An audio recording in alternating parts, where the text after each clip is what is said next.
mata ngantuk iku tambane apa ala kethuk asale saka tela yen ora pethuk atine rada gelo aja ngono mas sekali lagi kadang janjine aku mau gelo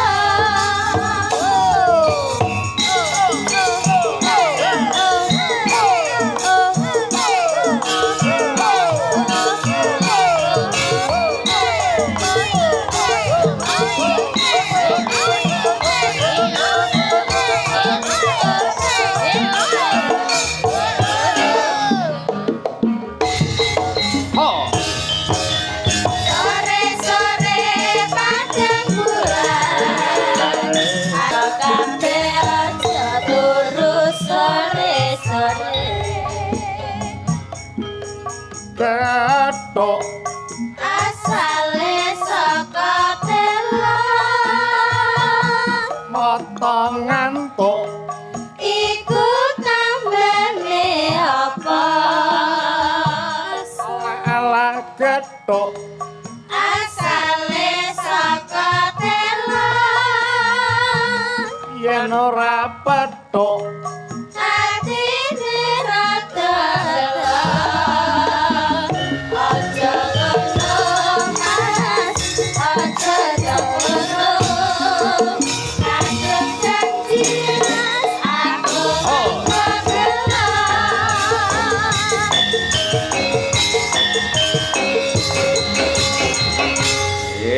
matur sembah nuwun. Assalamualaikum warahmatullahi wabarakatuh. Ngaturaken panuwun ingkang tanpa upami dumateng sedaya para sutresna budaya.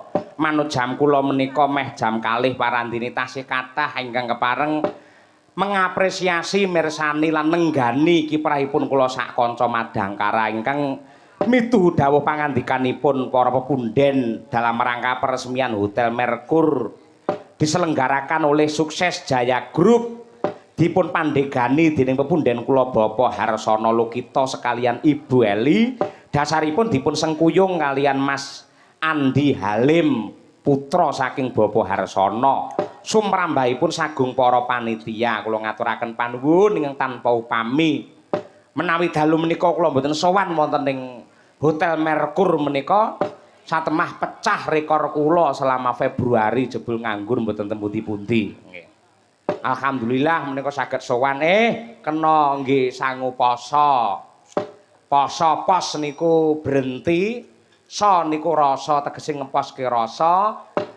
Hakikat berpuasa adalah mengendalikan hawa nafsu yen perkara luwe perkara ngelak niku nuwun sewu kathah ingkang nglampahi ning sing angel dhewe niku nyibarate wong perang dudu perang karo wong liya ning sing abo dhewe kuwi merangi karo hawa nafsune dhewe. Nah menika mila kula keluarga besar Sanggar Seni Madangkara ngaturaken utawa selamat menunaikan ibadah puasa di bulan Ramadan untuk yang menjalankannya wabil khusus dumateng warga ageng ing laladan Kota Madiun yang tercinta. Mugi-mugi ibadahipun tinampi dening Gusti satemah wontenipun namung berkah lan barokah. Ngaten. Waranggone ingkang sowan menika wonten Jruk Lukmat 678. Nggih. Tak kenal maka tak sayang ingkang pinggir dhewe menika njawi piyambak menika Mbak Lia Sundari bukan asing lagi untuk warga masyarakat di Madiun. Anggere jam 12 awan ceklik ngoten nyetel TV banjur gelombange dipaske Sakti TV mesti teng mriku wayangan limbukan utawa gara-gara. Dalange sinten Bapak Ibu? Nggih. Kula sak kanca Madangkara matur nuwun katresnanipun menika Mbak Lia Sundari ingkang miten saking Sragen. Angka kalih menika Mbak Tri Hastuti Retnawati ingkang miten saking Ngawi. Kalajengaken menika Ibu Sukesi Rahayu sarjana seni magister seni. menika gawan kotak mboke truk kecuk mboke anak-anak kula ingkang kula kanthi sowan mriki Mas Gelar Pamayang ingkang ngladeni kula niki kalian genduk rangkung Basundari mumpung sesuk prei kula jak mriki men ngerti kaya apa to alang ujure bapake le nyambut gawe ngoten niku kalajengaken nglerek melih menika Mbak Okvalica nggih made in saking Surabaya ning gandeng menika kegiatanipun utawi aktivitasipun menika berkesenian kathah-kathahipun mapan wonten ing Surakarta mila nggih ngekos utawi tinggal sementara mapan wonten ing Solo. Nah menika niki kalih mboke niku pun dititipke Bu Kesi mangsa berdua. Mbak Kesi iki anakku Okva iki piye le mung glowentah jakan wayangan apa piye ngono nggih nyatanipun nggih kula jak ning kala mangsa nggih mboten saged mung nyatane sakniki ingkang membidik Okvalika menika kathah sanget ingkang tresnani dumateng Mbak Okva menika kathah ning alhamdulillah dalu menika pas istirahat merga menika waranggana multi talenta kejaba pinter nyinden menika nggih ahli mbeksa malah profesi utama menika pancen ya penari lah menika kalajengaken menika Mbak Birgita Ayu ingkang aslinipun saking Kota Tahu Kediri ingkang tinggal utawi ngontrak wonten laladan Solo Raya menika.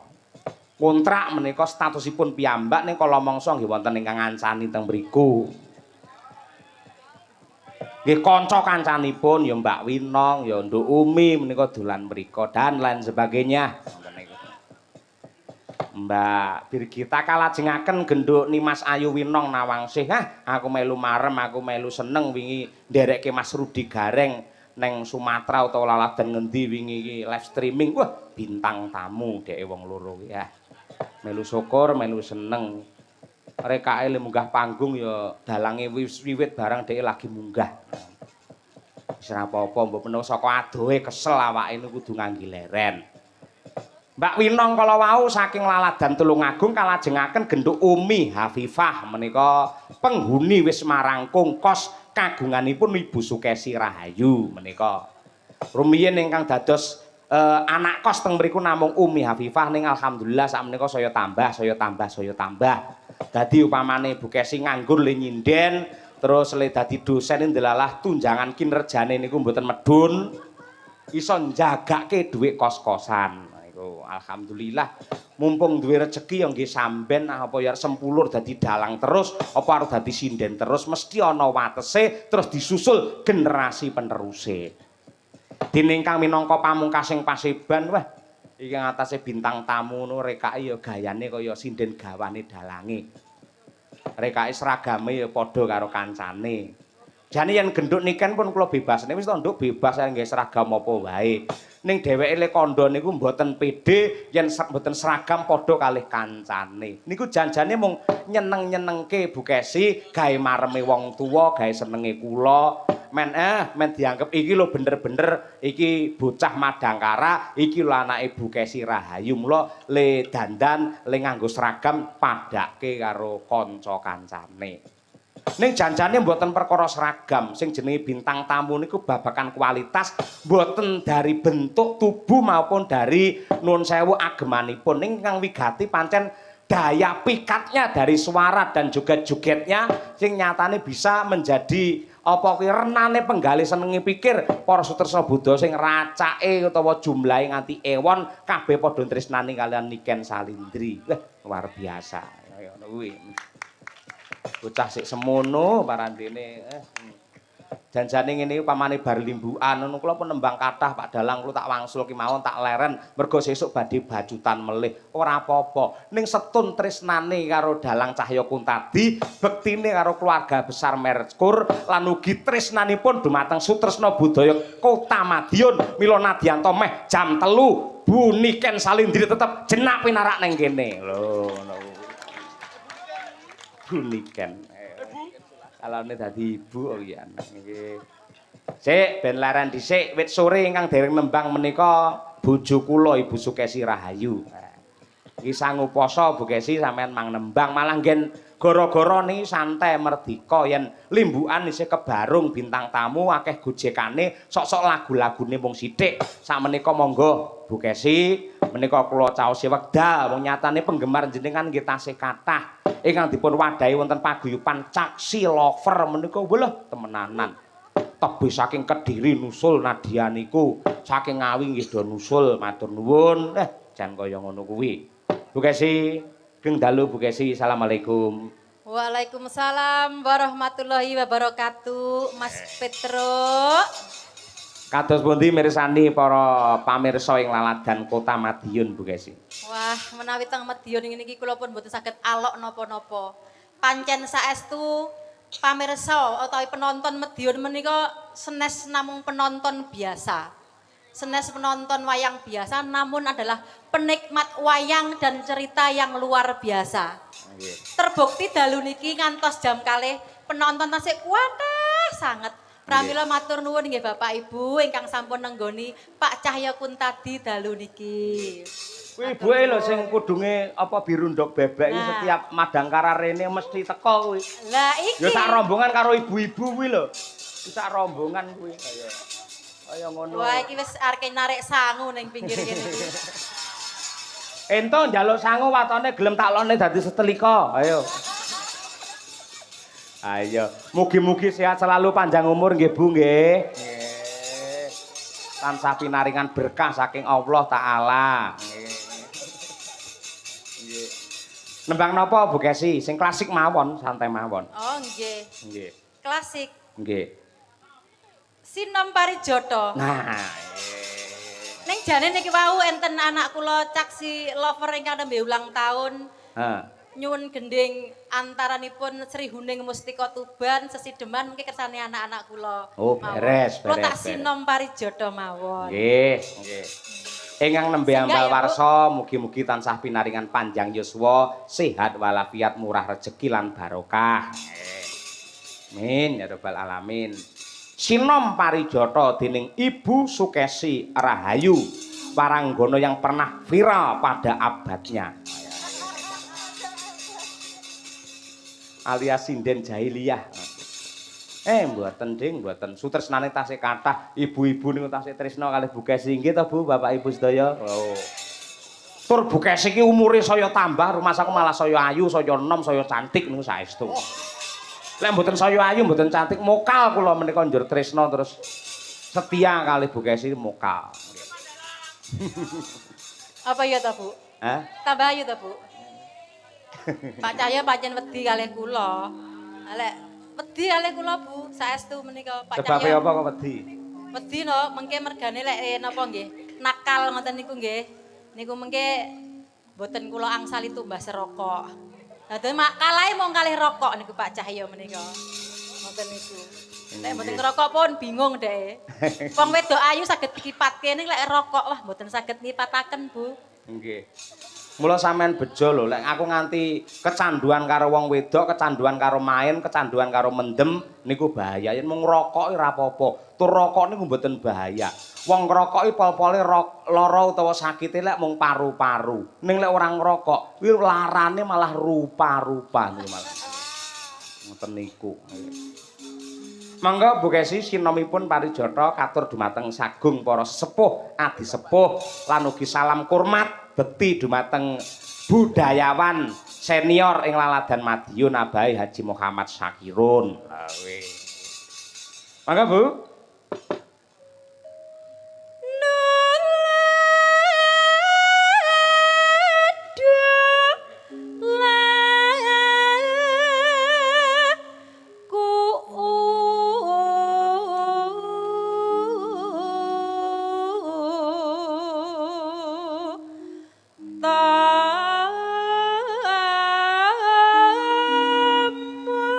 Sawung galing sawung rono Sing eling awan waspada jangan wis tuwa akeh wong purwa tumrepe wong tenan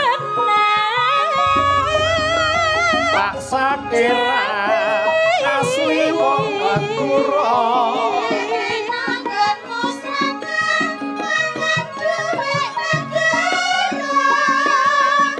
Wong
Zakam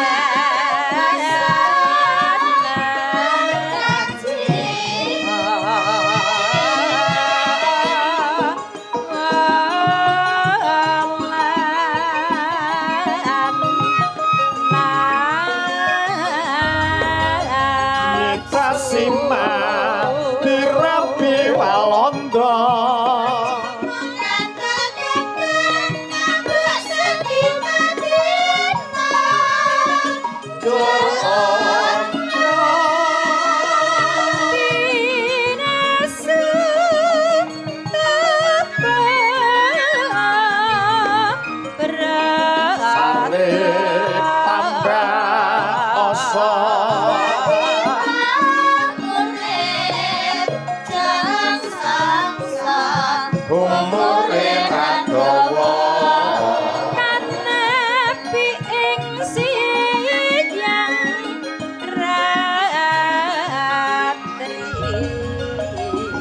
Supinter Suramanggala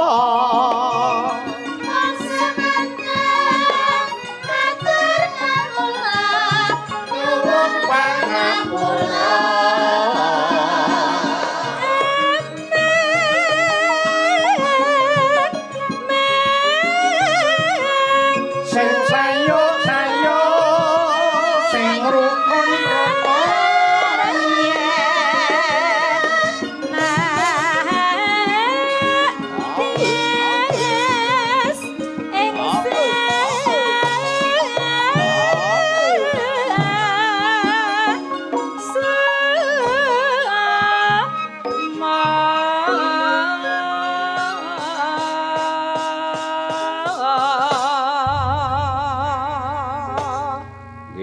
matur sembah nuwun Bu Sukesi Rahayu. Pamundhut saka Mbah No Kulit Truk mau ngersakake ya kuwi pepeling diaturake luwih dhisik. Ya. Karo nggih ngiseni iki sing bernapaskan religi. Mergo awake dhewe arep ngadepi wulan Ramadan. Kaya ngono. Bawanipun kula nyuwun pambiyantu swanten kakung dumateng Raka Mas Muhammad Taslim. Ya. Monggo bawanipun Mas Taslim diaturaken dumateng Mbah No Kulit sumrambahipun sagung para sutresna budaya ing tasih kepareng wungon wonten lokasi lan ugi kepareng mirsani lumantar streaming Kuntadi Channel kalian Niken Salindri Family. Wah iya. Monggo Mas Taslim wasitati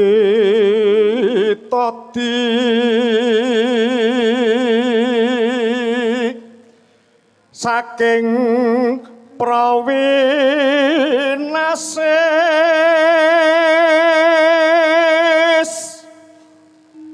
ngelingono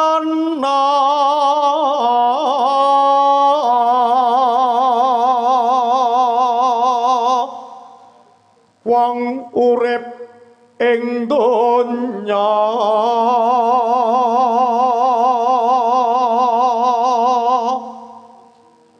bebasan mung mampir ngombe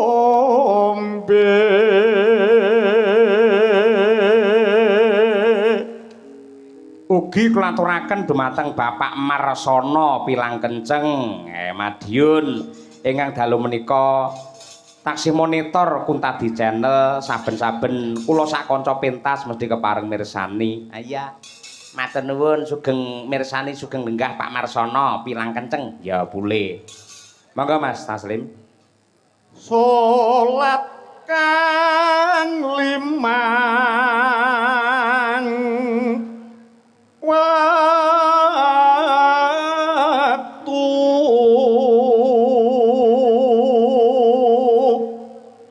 kudu tansah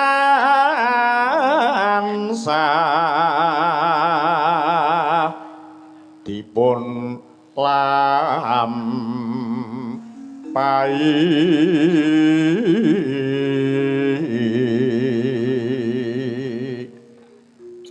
iku cagak agama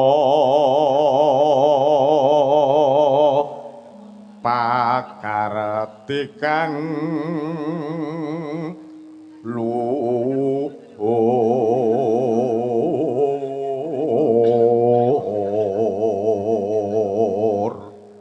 nanu ngadohken tumindak mungkar yati urip mangya tentrem lahir batin bejon donya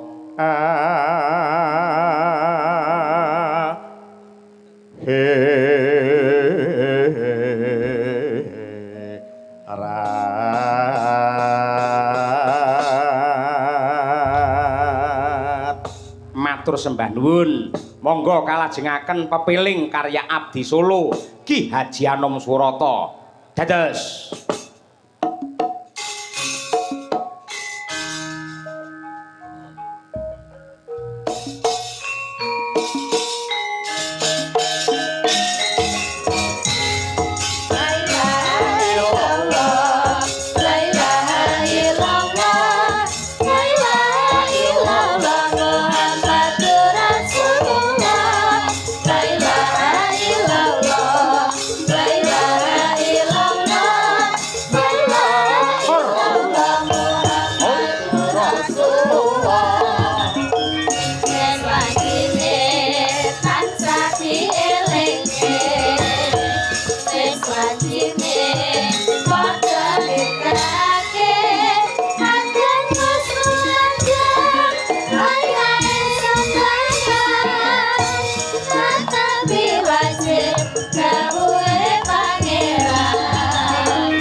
lan asar salat saya dingetake tindak mungkar maghrib lan isya jangkepe